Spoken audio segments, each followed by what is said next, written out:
Hey friends, today I'm going to be revisiting Cars 1 through 3. Let's get started. Hey, I'm driving! The first Cars movie is really good, but there's so much filler in this movie, and I was kind of disappointed overall. This is the movie in which McQueen and Mater are the best in terms of their characters.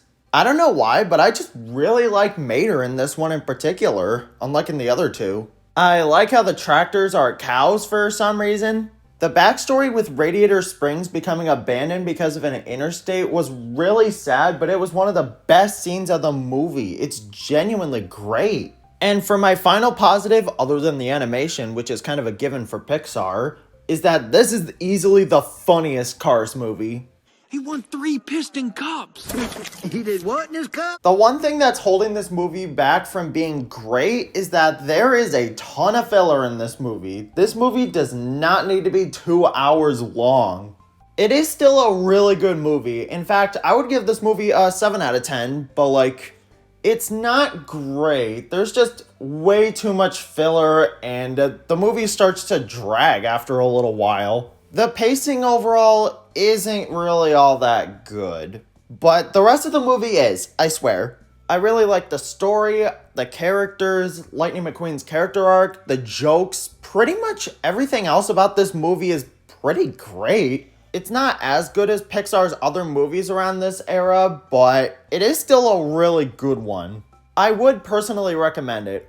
Also, the music really slaps, like Life is a Highway in that Route 66 song. A spy on a mission? So cool!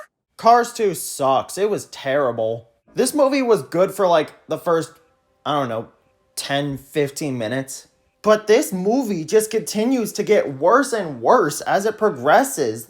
Finn and Holly do this really dumb trope where they say, "Oh, he's such a professional, he's so cool. I've never seen anything like this before."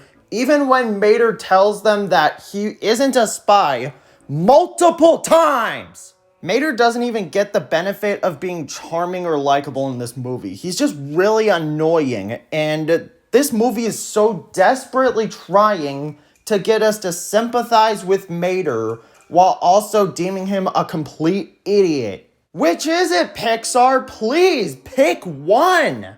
Pick one. Pick one. And can we acknowledge the fact that planes can't do anything but transport cars who can be chefs or literally anything else? It must really suck being a plane in this universe. Unless you're in the movie Planes, but we're not going to be talking about that movie today. Cars 2 sucked. I hated it. It is a crap movie. Obnoxious characters, obnoxious dialogue, awful writing. This movie is genuinely one of the worst Pixar movies ever made. It's better than both Brave and The Good Dinosaur because at least it's entertaining, but it is still a really, really bad movie.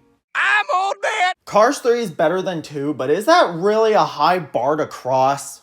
What I gotta commend this movie for is the fact that it is a much better sequel than Cars 2. It feels much more like a sequel, and it's like Cars 2 is completely forgotten because there's not even any reference to anything in Cars 2, and it's hilarious. The rest of this movie kinda sucks. The old man jokes can get kind of funny sometimes, but they become obnoxious later, and this implies that cars can age, and I really do not want to be asking any questions about these cars at all. Lightning isn't even likable in this movie. He's just obnoxious, selfish, and annoying. I do not like him. And Mater barely even gets any scenes, so he's not even likable either. Jackson Storm is also a really boring villain. He just serves as an obstacle for McQueen and nothing else. He's one of the most boring, generic villains I've ever seen in a Pixar movie. Okay, so the main plot of Cars 3 is basically Lightning trying to outspeed Jackson Storm and become a better racer so that he's not forced to retire. So he trains with Cruz Ramirez throughout the entire film.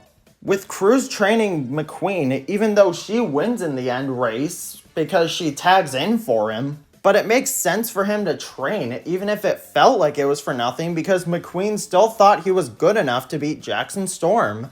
However, there is one major issue with this. This is an awful payoff. I understand that Lightning wants Cruz to win the race because she wanted to be a racer for her whole life, which was described earlier in the movie, but come on, this is a terrible payoff. We watched this whole movie where McQueen is training to beat Jackson Storm. You gotta admit that you wanted to see Lightning win the race because that's what he's been training this entire movie for.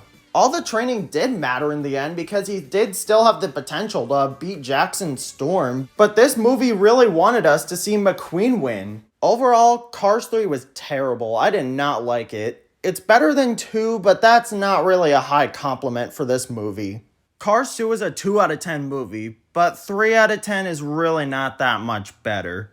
I'm really not a fan of the fact that I'm leaving this video off on a sour note, but the only movie in this trilogy that I would recommend is Cars 1. This franchise is easily Pixar's weakest franchise in my opinion, but it's not all bad. The first Cars film is not great, but it is still pretty good and I would recommend watching it. Maybe I'll finish that Cars on the Road show, I don't know. I'll see y'all later. I hope you liked this video.